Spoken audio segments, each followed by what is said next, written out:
Over the years, we've taken a look at some of the various iterations of the Gotei 13 and their different lineups of captains and vice captains in an attempt to discern which, aside from the legendary original Gotei 13, is the strongest of the bunch.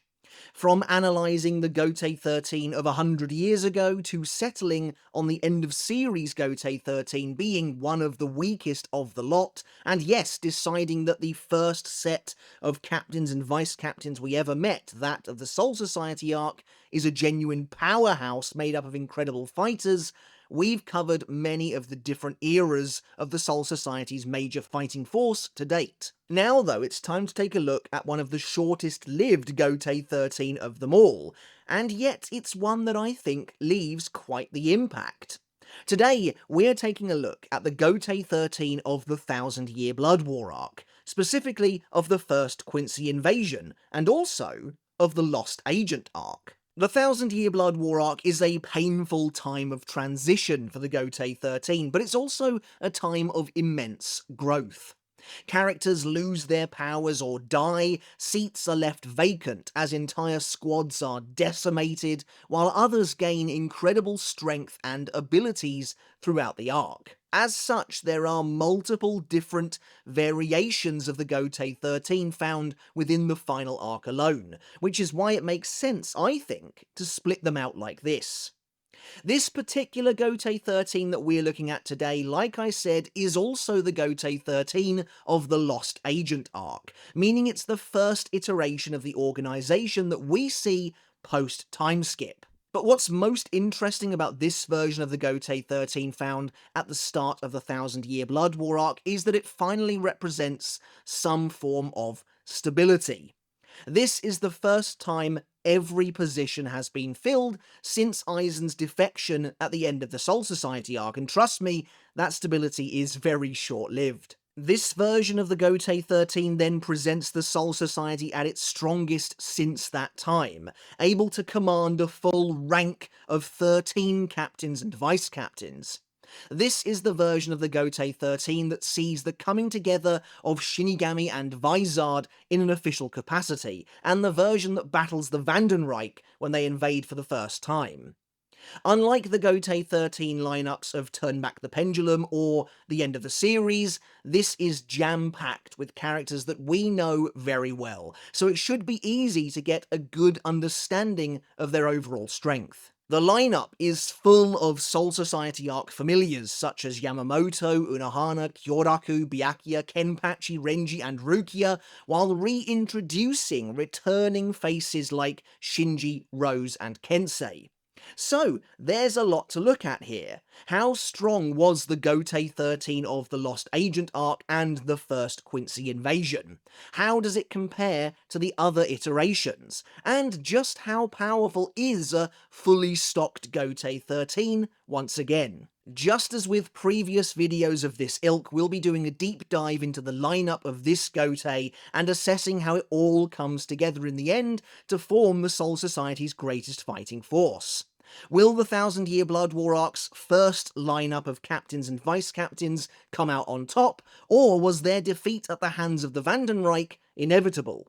Let's take a look. Before we get started, if you enjoyed today's video, consider hitting subscribe down below to support the channel, and if you're new here, it helps you stay up to date with all of my videos as well, and it does make a massive difference. Your support is greatly appreciated. And speaking of which, thank you to everyone who has gone and subscribed over at Mr. Tomo Talks Games. Again, your support there does mean the absolute world to me in helping to make that channel something, in helping to get it off the ground. So again, if you like talking about games, game discussion, the industry discussion, anything like that, consider going over there and checking it out again. I really would appreciate it. So, as we dive into the lineup of the Gotei 13 from the Lost Agent and the very start of the Thousand Year Blood War arc, we'll be taking a look at the characters as they are presented to us in that part of the story.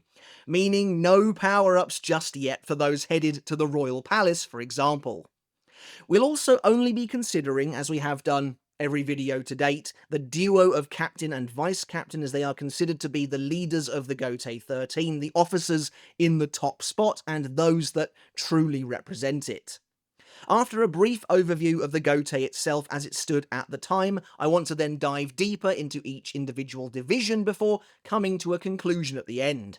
So, without further ado, this is the lineup of the Gotei 13 in both the Lost Agent arc and the very start of the Thousand-Year Blood War arc. Is this the strongest collective of captains and vice-captains that we get to see, or is it missing that special something? So, in the first division, we have head captain Shigekuni Genryusai Yamamoto and his vice-captain Chojuro Sasakibe.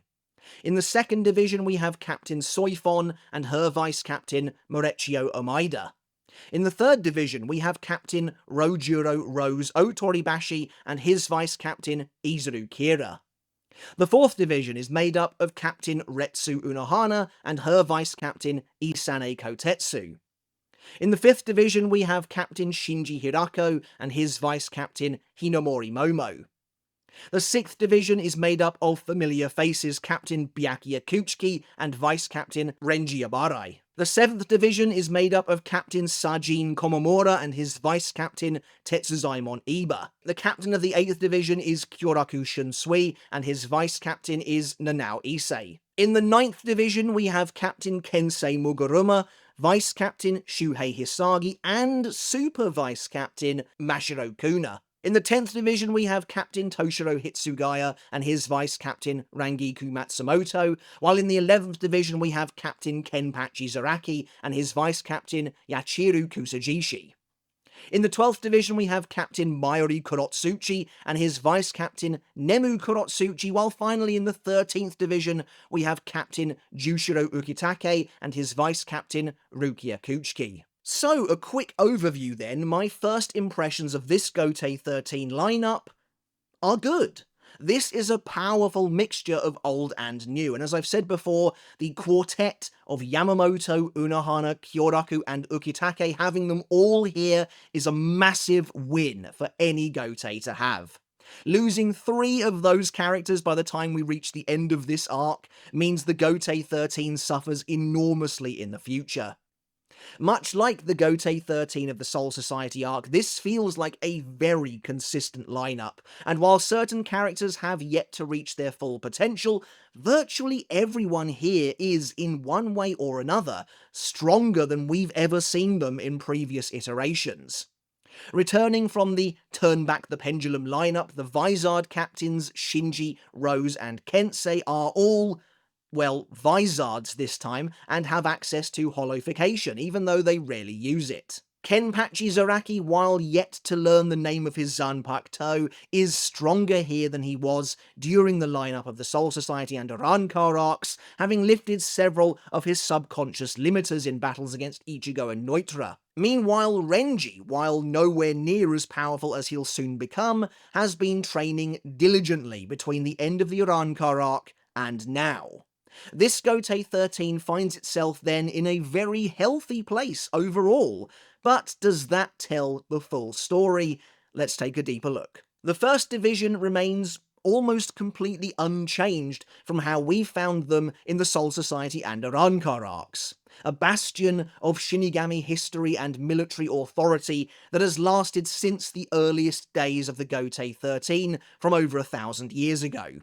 The captain, of course, is none other than the Captain Commander himself and the founder of the Gotei 13, Shigekuni Genryusai Yamamoto, while his vice-captain is the ever-loyal Chojuro Sasakibe, who meets his brutal end during the tenure of this particular lineup, as his murder effectively signals the start of the Quincy Blood War. While the first division as we know it here would be completely razed to the ground after the first Quincy invasion, right now it is still in a very strong place.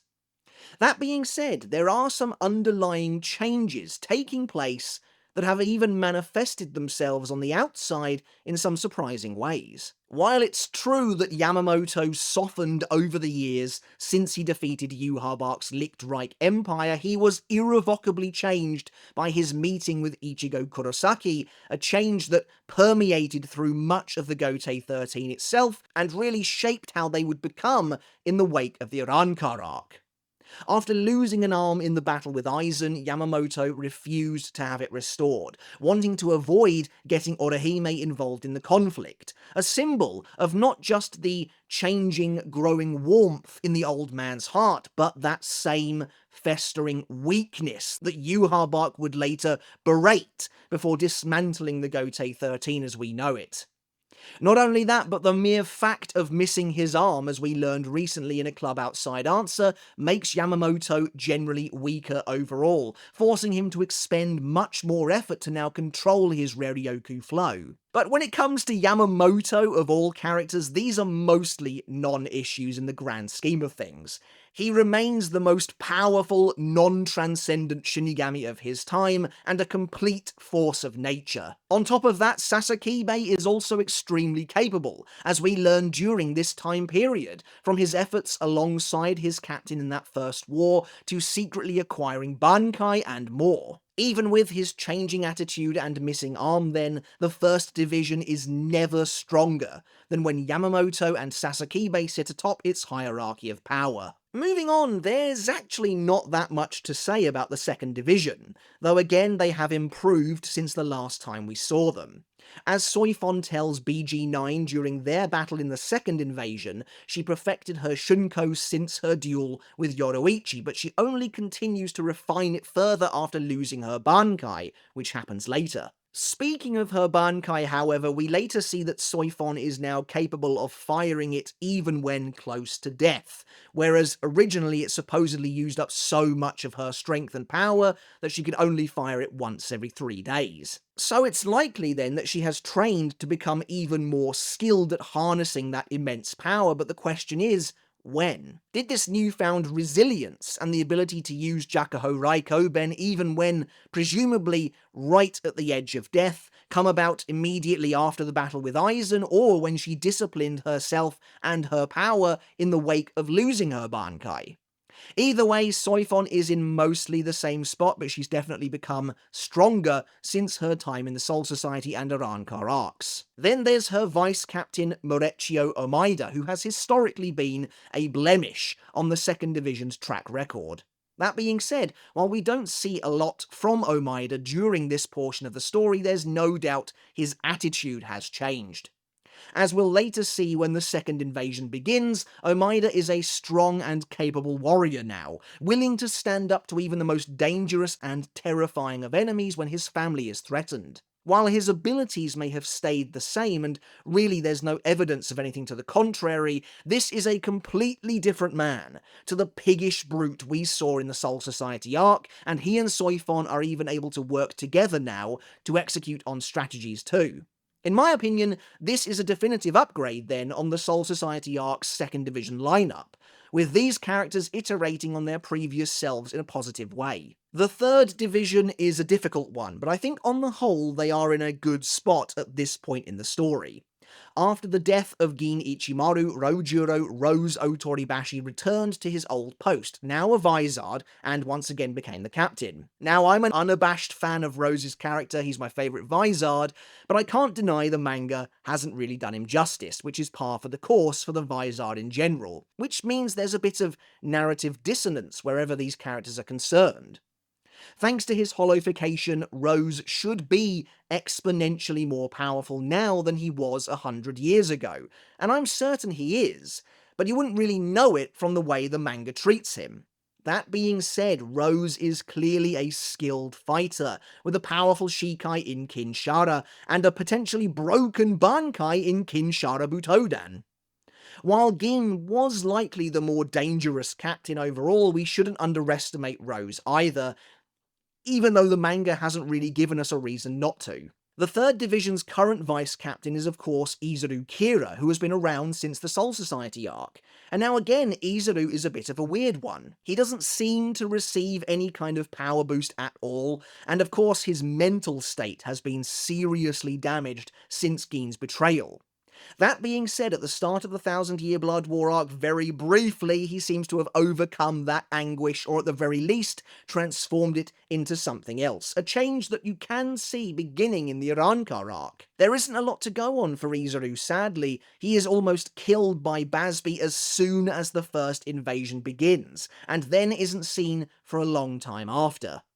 Regardless, we know full well that he's a capable, well-rounded Shinigami with a busted Zanpakuto in Wabisuke, and a varied skill set that includes Kido and Kaido knowledge. Again, is this version of the 3rd Division stronger than that of the Soul Society arcs? Honestly, it probably should be, considering the power differential between a Shinigami and one who's been holified, but Gin was a prodigy, and immensely talented, with a ridiculously strong bankai with the potential to kill in a single hit to boot. I think then the Soul Society arc version of this division ekes it out, but like I said, we'd be wise not to underestimate this current lineup. Up next we have the 4th Division, and this time, well, there really isn't anything to say here. Of all the divisions, this is one of the few that is completely unchanged between the Soul Society arc, the Arrancar arc, and now the Lost Agent and Thousand Year Blood War arc. Captain Retsu Unohana remains a constant presence until her death shortly after the first Quincy invasion, and her vice-captain Isane Kotetsu also hasn't really demonstrated any growth since the last time we saw her. She's always been an expert healer and a masterful Kido user, the same as her captain. So the 4th Division then remains much the same, but that's no bad thing. Unohana is one of the Gotei 13's greatest assets, to the point where losing her is another enormous blow to the Gotei 13's overall capability and strength. While the 4th Division begins to undergo some serious changes as of the second Quincy invasion, for now, we should relish the fact that they, like the 1st Division, are unchanged for the most part, the last remnants of the old guard. Alright, for as much as I like the current captain of the 5th Division, Shinji Hirako, there's no getting around it. In terms of raw power, Shinji is a definite downgrade over the previous captain. Aizen is one of the most powerful and flat-out broken characters in the series, even before he fuses with the Hogyoku, and as such his being a part of the Gotei 13 lineup is akin to someone as monstrous and influential as the likes of Yamamoto or Unohana. Such is the magnitude, the weight of the importance of him being there. Losing Aizen upon his defection then was another massive hit to the Gotei 13 as a whole, and while Shinji is a fine replacement, even with his holification he can't live up to his former vice-captain's legacy. That being said, let's not downplay him too much. The manga already does that for us. As another Vizard, Shinji should now be far stronger than when we last saw him as a member of the Gotei 13, but well, his status as the butt of the joke is well known by now. Still, he is a talented Shinigami with a very powerful Zanpakuto in Sakanade and a wealth of experience. It would be virtually impossible for anyone to fill the void left by Aizen, but Shinji does a pretty good job. Meanwhile, Hinamori has undergone some serious growing up. Of course, she is manipulated and then nearly killed by Aizen in the Soul Society arc, and continues to suffer through that trauma in the Arrancar arc. Here, with Aizen in prison, and on the other side of the time skip, Hinamori has notably matured, healed, and become more capable than before. While we don't see her evolved Shikai until the second invasion, it seems likely to me that she acquired it during the time skip, and as one of the Soul Society's foremost Kido experts, Hinamori has now become, I think, a resilient, well-rounded and capable warrior. The 5th Division is honestly a funny one, and I can't help but feel a little sorry for its current leadership. Both Shinji and Hinamori are in the best place we've ever seen them. But losing Aizen leaves such an impossibly large power vacuum behind in the division, and they can't quite make up the gap that comes about as a result of his defection. The 6th Division is one of the most unchanging divisions in the entire Gotei 13, and for good reason. Captain Byakuya Kuchiki and Vice-Captain Renji Abarai make up one of the strongest duos in the Soul Society, and in many ways represent the model leadership among the Shinigami. By the end of the series, I'm convinced that the two of them together make the 6th Division the single most powerful division of them all. But we're not quite there yet at this point in time. Both Byakuya and Renji will eventually receive enormous power-ups in the form of their Royal Palace training, but prior to that, they both need to suffer a disastrous defeat during the first Quincy invasion. But that doesn't mean there's nothing going on here, with both Byakuya and Renji being two of the few Shinigami officers to actively take part in the final battle of the Lost Agent arc. We get some more insight into how strong they've become since the battle with Aizen. When fighting Tsukishima, Byakuya reveals that he has spent the last 17 months training, and Tsukishima, who has inserted himself into Byakuya's past as his mentor, confirms as much, even noting that Byakuya's skill with the sword has improved.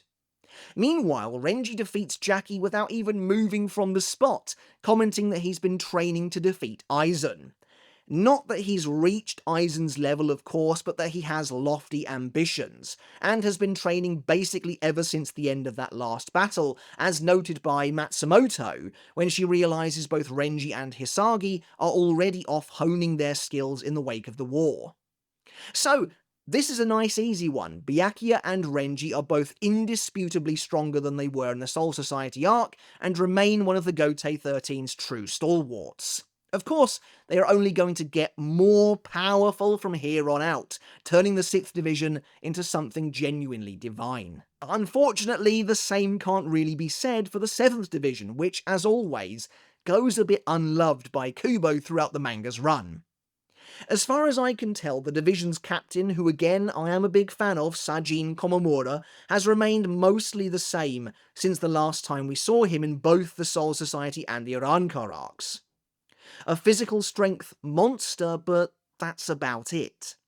In the wake of the first invasion, Mayuri reveals that Komamura's bankai is the only bankai capable of repairing itself completely after being damaged, which is an enormous buff.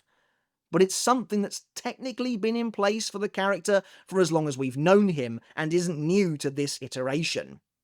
Of course, upon losing his bankai, Komamura seeks out his clan's secret technique, Jinka no Jutsu, and acquires incredible power. But again, that doesn't happen until later, and even then it is very temporary. So, for now, he's essentially unchanged. The real issue, of course, comes in the form of his vice-captain, Tetsuzaimon Iba, for who we still, somehow, know practically nothing about. Well, on the plus side, it means this version of the division can't possibly be weaker than the last, but it doesn't seem to have improved either. And this is another division where it feels like very little has changed since the last time we saw them. The 8th Division, commanded by Captain Kyoraku Shunsui and his vice-captain Nanao Issei, is about to undergo a transformative change that will totally restructure the division forevermore. But for now, there isn't that much to talk about. Kyoraku, like the other elder captains, is one of the Gotei 13's greatest assets. Immensely powerful, whip-smart, and endlessly perceptive. And yes, with a truly broken Zanpakuto in Katen Kyokotsu. This is the guy who killed the Primera Espada using only his Shikai. Nothing has really changed there. While the path ahead of Kyoraku is about to be transformed dramatically, as the captain of the 8th Division, he remains one of the very best. Nanao is a slightly different story, fulfilling a more niche role as an exclusively Kido user. Also, however, very intelligent and creative with her ability to design and build Kido spells, Nanao is, at the moment, inexperienced due to Kyoraku sheltering her from danger as much as he can. But again, this is the exact same as the last time we saw them. Nanao admittedly feels like a bit of a step down, I'd say, from the 8th Division's previous vice-captain Lisa Yadomaru, but aside from that, not a lot has changed here. The third and final Vizard to rejoin the captain ranks is none other than Kensei Muguruma, the captain of the 9th Division. Kensei was the previous captain over 100 years ago, before being betrayed by his 5th seat, Kaname Tosen, who would later usurp the position of captain from him after aiding in the murder of the entire upper echelon of the division. This is another difficult one because we simply don't get to see the level of power we'd realistically expect from the Vizard. Kensei should, theoretically, be much stronger than Tosen was in the Soul Society arc prior to his own holification, but Kensei's track record is pretty bad. At the very least, Tosen's Zanpakuto Suzumushi is quite impressive and versatile, while Kensei's Tachikaze has always felt kind of disappointing to me, and his Bankai Tekken Tachikaze is equally lackluster. If we look at this logically, considering Tosen was the 5th seat of the division, while Kensei was captain prior to either of them being holofied, it is reasonable to assume that Kensei is considerably stronger than him. But of course we know that it isn't always as clear-cut as that. The seats don't always depict the truth, and Tosen had learned Bankai even back then, 100 years ago, so he was clearly much stronger than his rank let on. Outside of the captains, Shuhei Hisagi is the vice-captain during the Soul Society arc, the Arankar arc, and now here as well, and remains in my view one of the strongest, most well-rounded and skilled vice-captain in the entire organisation. Kazashini is a viciously dangerous and unpredictable Zanpakuto, and Hisagi displays incredible maturity and resolve in the wake of Tosen's betrayal, eventually succeeding in killing his former captain upon realizing he'd truly lost his way.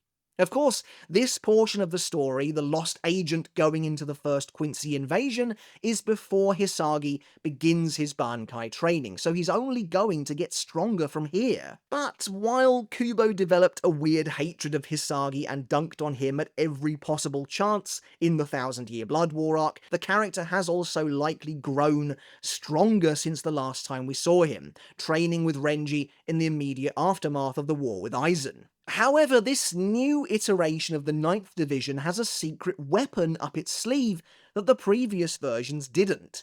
A super vice-captain Mashiro Kuna, and another Vizard who has returned to the Gotei 13. Although we haven't seen much from her, or really anything at all, Mashiro's mere inclusion in the division's leadership means this is likely a far superior version of the division than the last time we saw them. Much like the 7th and 8th divisions before it, the 10th division, headed up by Captain Toshiro Hitsugaya and Vice-Captain Rangiku Matsumoto, hasn't changed all that much since the Arankar arc. Along with several other divisions, they are also one of the most consistent and unchanging divisions over the course of the story. That being said, they are likely stronger than they were during the Arankar arc. After the battle with Aizen, we see Hitsugaya attempting to master his Bankai in order to make up for his failure to protect Hinamori, and this story thread is continued in the 1000-Year Blood War arc to great effect. After his Bankai is stolen from him, Hitsugaya even reveals that he did in fact succeed in completing his Bankai during his training and was able to call it a true Bankai, implying he's become quite a bit more capable since the Arankar arc. Considering Hitsugaya doesn't get any time to really train with Hyorinmaru in the arc, it's likely then that he had access to his completed Bankai at this point in the story. But of course we can't know that for sure aside from what he says upon losing his Bankai. Rangiku is a little less clear-cut in her growth. We know that she struggled to move on with her life after Gin's death at the end of the Arankar arc, and while a totally capable warrior on her own, Rangiku has historically had a poor work ethic and motivation to truly grow stronger. So it seems likely to me that the Rangiku we see at the start of the 1000-Year Blood War arc is probably very similar to the one found in the Arankar arc previously. Still, the 10th Division does see a genuine improvement over its previous iteration. Moving on, we have the fight-loving 11th Division led by Captain Kenpachi Zaraki and Vice-Captain Yachiru Kusajishi. By the very nature of the way his power works, this version of Kenpachi is stronger than the one we saw in the Arankar arc. His battles against both Ichigo and then later Neutra have helped break down some of the limiters he placed upon himself as a child, making him the most powerful we've seen him yet.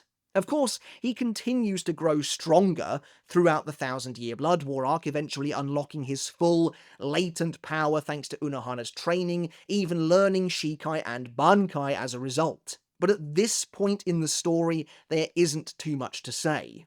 His raw strength has increased again, allowing him to easily kill 3 sternritter during the first invasion, though, even with his eye patch removed, he is pummeled into a brief coma by Roidloid, who was mimicking Yuha Bark at only 70 to 80% of the Quincy King's current power.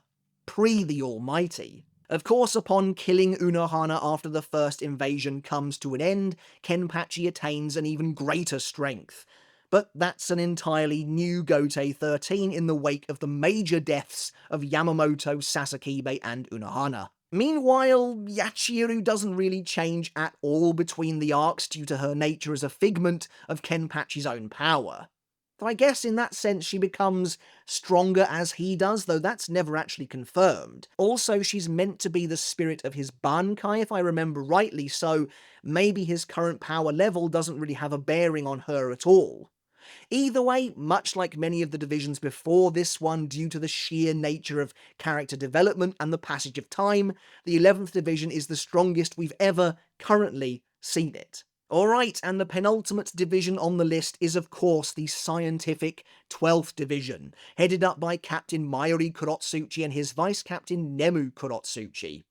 And like many of the others before it, you guessed it, there isn't much change here. To be honest, it is difficult to truly discern how much Mayuri changes and grows anyway, as he's able to freely modify both himself and his Zanpakuto, Ashisogi Jizo, in a way that other captains simply can't. By the time he battles Xyloporo in the Arankar arc, he's replaced every organ in his body with a fake simply because he can, making him an almost impossibly hard character to quantify. That being said, the 12th division improves considerably later on with the advent of his newly upgraded bankai during the battle with Pernida, so at the very least they get a clear-cut improvement in the future.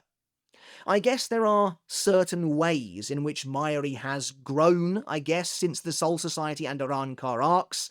For example, he gains the knowledge to open Garganta towards the end of the Arankar arc, but I don't think that really affects the division's standing. Nemu is much the same, though we discover in her battle against Pernida that she is essentially capable of increasing her own power level whenever she likes by shaving away a portion of her soul. We don't see any indication of that early on. Not only that, but Nemu has reportedly changed and evolved by the time of the invasion of Varvelt, to the point where she's able to act mostly independently of her creator, and even take on the left arm of the Soul King herself. But again, we don't really see any indications of that evolution at the start of the arc.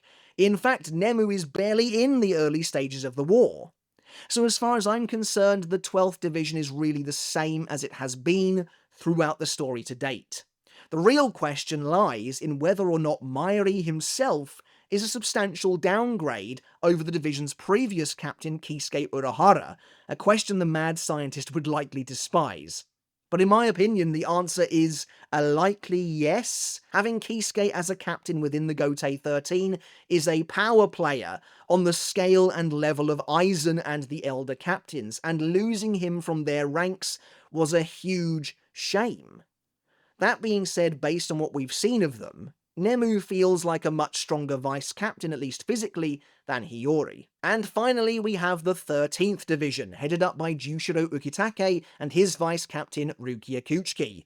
And this is significant, as Rukia's promotion after the battle with Aizen indicates the very first time this division has even had a vice-captain since the start of the present-day storyline. That means this version of the 13th Division immediately goes to the head of the pack as by far the strongest we've seen to date.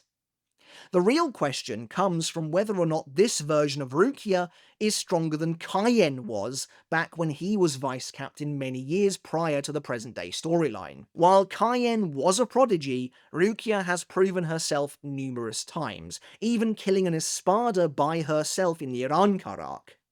Of course, Rukia will later become exponentially more powerful as of the aftermath of the first invasion, when she travels to the royal palace to receive divine training, discovering the true power of her Zanpakuto, Sode no Shirayuki.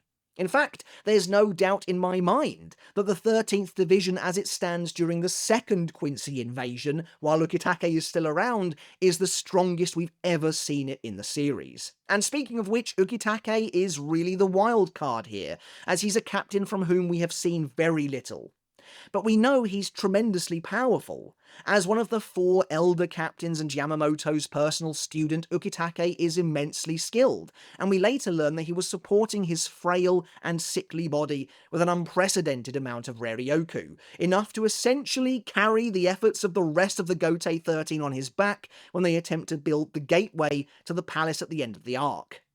Losing Ukitake then feels like another massive blow to the Gotei 13 overall. While the impact of the character is felt less than the other major deaths and departures for the most part, due to him having a reduced role by comparison, it is still an enormous, consequential, and weighty loss. But for now, the 13th Division is definitely in a pretty good place. Simply having a vice captain again is a big win. So, after that deep dive into the individual lineup of the Lost Agent and First Quincy Invasion Gotei 13, how does it stack up to the others? How does it compare? Well, to be honest, I think we are looking at a pretty powerful, and more importantly, consistent version of the divisions. That being said, do I think this is the strongest lineup we've analysed to date? And my answer is no. I think that honour still goes to the Soul Society arc iteration. Let's look at the similarities between the lineups. Both versions of the Gotei 13 still retain that all-important quartet of elder captains who frankly define the power of the organisation, but with one big difference: Yamamoto. While still immeasurably powerful by the time of the 1000-Year Blood War arc, there is no doubt that Yamamoto has continued to grow complacent and frankly soft in the wake of everything that's happened in the story. Not only that, but his missing arm is a big detriment in comparison to the Yamamoto of the Soul Society arc, who aside from having grown older, seems to be doing pretty well. Then we have to look at the characters that have been swapped out over the years, the positions that have been changed. Losing Aizen, Gin, and Tosen is an enormous blow to the overall power of the Gotei 13, and while I'm keen, like I said, not to underestimate Shinji Rose and Kensei as their replacements, I don't think they make up for the difference at all. Realistically, Aizen alone is stronger than all 3 of the Vizard captains put together. Despite the fact their holification should give them a worthwhile boost, there is little to no evidence of that fact, and they've universally been a disappointing addition to the ranks, even though they shouldn't be. But that's not to say there haven't been any positive changes here. The rest of the Gotei 13 has moved forward, as you would expect them to, with the passage of time, and development of individual characters and their power levels has continued unabated. As a result, the 2nd, 6th, 9th, 10th, 11th, and 13th divisions are demonstrably stronger than they were in the Soul Society arc, which is quite an impressive lineup of improvements across the board. So this is a close one, I think. As the first fully stocked lineup of the Gotei 13 since the Soul Society arc, it paints a persuasive picture of power, of a group of captains and vice-captains who embody the Gotei 13 at its strongest and most stable for a very long time. That being said, for as worthy additions as they are, and for as newly powerful as they should be, I don't think the Vizard captains make up for the loss of Aizen and Gin specifically, while Tosen is more of a mixed bag prior to his holification. While characters like Byakuya, Renji, and Kenpachi are stronger here, the difference in power for them is only incremental for the time being. The real changes wouldn't come until after the first invasion, as a new Gotei 13 is being shaped before our very eyes. And so as we reach the end of the video, it is clear that the Gotei 13 of the Lost Agent and early Thousand Year Blood War arc has a lot going for it. The Elder Captains are all here and accounted for. A trio of Vizard Captains bring a totally new flavour to the lineup, and essentially half of the division leadership has been training intensely since the battle with Aizen, raising the tide universally across the entire Gotei 13. That being said, I'm still inclined to rate the Gotei 13 of the Soul Society arc higher due to one or two factors of an incredible magnitude. Gin, Aizen, and a stronger Yamamoto at the helm. Alright everyone, but that's it for today's video. As always, I really do hope you enjoyed it. Of course, let me know your thoughts down in the comments below. Do you agree with my assessment of the Gotei 13 of the Lost Agent arc and the start of the Thousand Year Blood War arc? That is the time span that we get to see and spend time with this Gotei 13 for. Like I said, it is pretty short-lived, but I do think they leave an impact. They do make their mark. And actually, I really like this Gotei 13. In my opinion, this is the last time the Gotei 13 lineup feels truly substantial and fleshed out, because the Gotei 13 at the end of the series, although the positions are all completely filled once again, so many of those characters feel like total unknowns even today, and really we're going to have to hope for a continuation of the story if we ever want to flesh that final iteration out. So for now, this version is the last time the Gotei 13, in my opinion, really feels like a fully functioning unit, full of characters that we actually know and understand. So do let me know your thoughts down in the comments below, guys. I really would appreciate it. Thank you so very much for watching. Consider hitting subscribe if you haven't done already. And of course, check out my other channel, Mr. Tomo Talks Games. Consider giving it a subscribe over there as well. Your support would be greatly appreciated. And as always, I want to end by saying a massive thank you and giving an enormous shout out to my wonderful supporters over on Patreon, where your support is greatly appreciated. Thank you to each and every one of you so very much. It does mean the absolute world. Alright everyone, until next time, I'll catch you later, and I'll see you then.